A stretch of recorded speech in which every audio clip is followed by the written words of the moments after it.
কিছুদিন আগে অসম জাতীয় পরিষদের নেতা লুরিন জ্যোতি বলেছিলেন বরাক উপত্যকা সিন্ডিকেটের রম্যভূমি। বিরোধীদের এই অভিযোগ মিথ্যে বলবেন কিভাবে?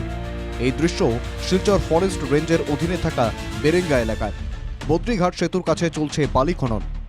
এসকেভেটর দিয়ে দিনরাত অবৈধভাবে চলছে বালি খননের কাজ। বদ্রীঘাট সেতুর কাছে খনন চললেও নীরব প্রশাসন। অবৈজ্ঞানিক উপায়ে বালি খননের ফলে ক্ষতি হতে পারে বদ্রীঘাট সেতু, কিন্তু তা নিয়ে কারো ভ্রুক্ষেপ নেই। প্রশ্ন হয়, কার ছত্রছায়ায় কাছাড় জেলায় চলছে এই বালি সিন্ডিকেট?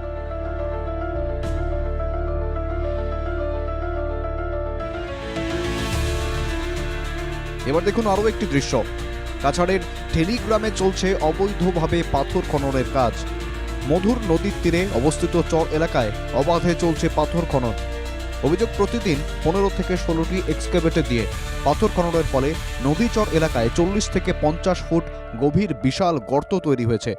ফলে বর্ষায় নদীর গতিপথও বদলে যেতে পারে।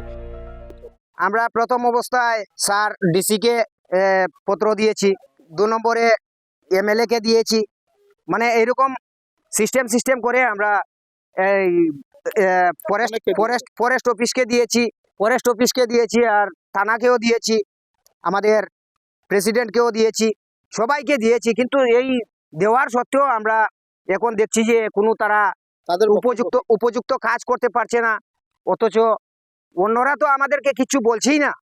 কিন্তু এই যে এমএলএ যে আমাদের বানুসুম মিহিরকান্তি সুম উনি বলছেন যে আমি অনেক চেষ্টা করে দেখেছি, যে আমি তো আর কিছু করতে পারছি না, তো আপনারা অন্য ব্যবস্থা করুন।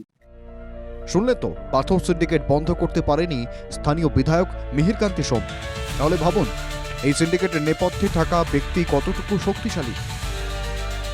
শিলচর থেকে পাপলু দাস ও আহাদুল আহমেদের রিপোর্ট, NK টিভি বাংলা।